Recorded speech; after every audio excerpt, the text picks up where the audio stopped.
What if I told you that every time your heart hurts, it might not be because you're unlucky in love.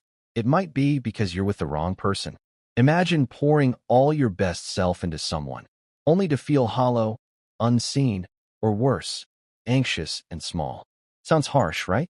But truth doesn't always come wrapped in comfort. Today, I want to share 5 powerful signs that you might be loving the wrong person. Not just cliches, things research and real people show us. If any of this hits home, hold on. This script might save you years of pain. I strongly recommend watching this entire video without skipping any section, as each section builds upon the previous one. Also, kindly hit the subscribe button, like, and share this video with your loved ones. Thank you. Now let's dive in. Sign number 1. You feel like you're disappearing. One of the first signs you might be loving the wrong person is when you stop being you. Your dreams, quirks, opinions, they begin to fade, or you hide them so much you forget they were ever yours. You don't argue the small stuff anymore. You nod, agree, stay silent to avoid trouble. Your friends say things like, "You used to be funnier. You loved painting. What happened to that?" You feel embarrassed to show your true self, your weirdness, your passions, your flaws. Why this matters? Psychology shows authenticity builds trust and connection. When you hide who you are, you're cutting off parts of yourself. Over time, it's draining. One source puts it bluntly: consistently feeling like you can't be yourself is a red flag. Real example. Tina Fey once said in interviews that early in her life, she thought success meant fitting in, changing her voice, her style, whatever. But the more she dropped the mask, the more people showed up for the real her. Love works kind of like that. Sign number 2. You're always hoping they'll change instead of seeing who they really are. Here's a tough one.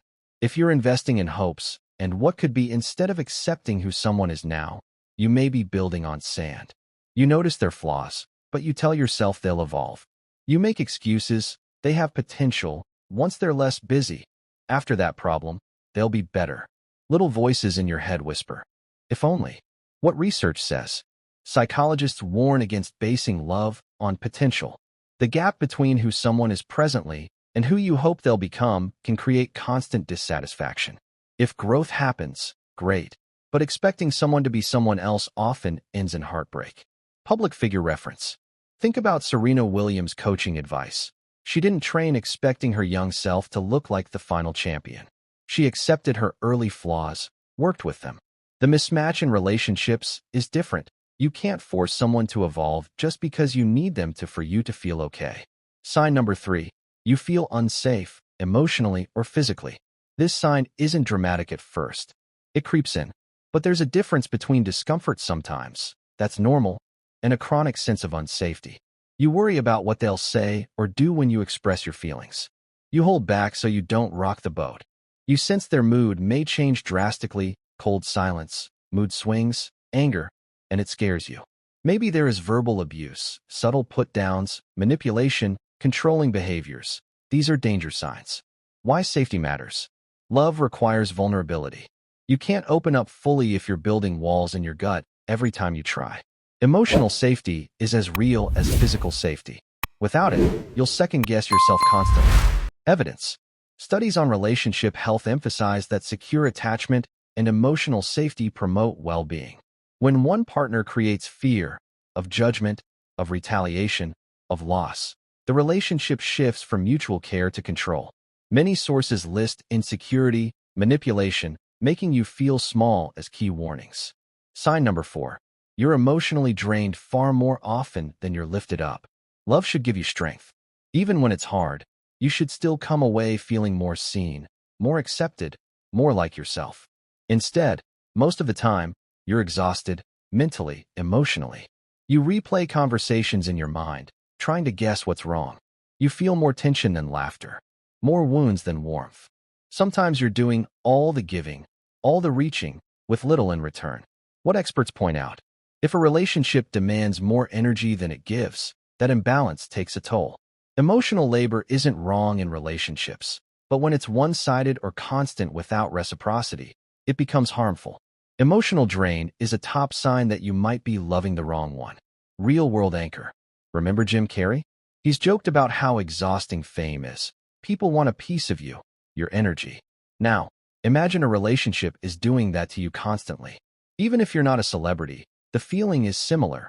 Giving away your best self and getting back stress, confusion, maybe guilt. Sign number 5. Your intuition/internal alarm bell is constantly ringing. Sometimes, your mind tries to rationalize things. Maybe it's just stress. Maybe I'm overthinking. But that little voice, gut feeling, inner alarm, call it what you like, often knows before your conscious logic does. Deep inside, you sense things are off. Yet you push that voice away. Whenever your inner self is ignored, anxiety rises. You feel restless. You find yourself making plans in your head that always leave the person out, because deep down you believe things won't last. Why you shouldn't ignore it.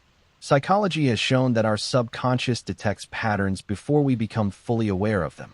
Intuition is built from experience, feelings, subtle cues often ignored. While intuition isn't perfect, chronic discomfort and warning feelings deserve attention. People who affirm this idea. Brené Brown, the researcher on vulnerability, often speaks of the gut sense we have when boundaries are crossed, when our core self is not being honored. We discount it, rationalize it, but that sense is real. Bringing it together. Okay, you've heard the signs. If 2 or more of these are showing in your relationship, pause. It doesn't necessarily mean everything is broken, but it's a signal. One of those moments where being honest with yourself matters more than being hopeful. What to do if you recognize these signs? Because knowing isn't enough. Here are things you can try. 1. Stop sugarcoating the reality. Take notes. Journal.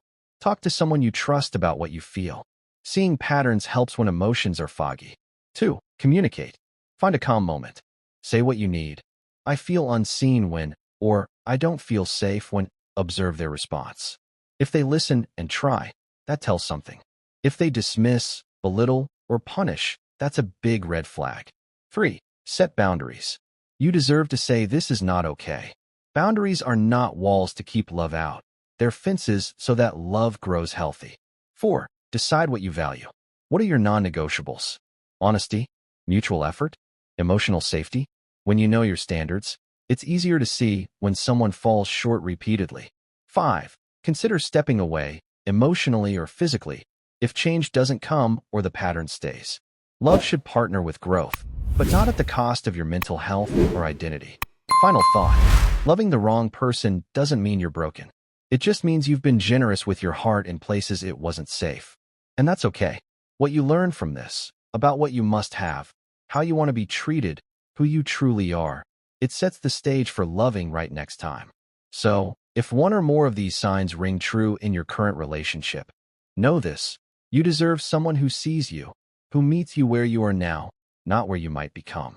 Someone whose presence doesn't dim your light, but reflects it. If you found this helpful, share it with someone you know. Maybe it helps them see what they deserve too. And if you want, in our next video we'll talk about how to heal after realizing you were loving the wrong one, because that deserves its own space.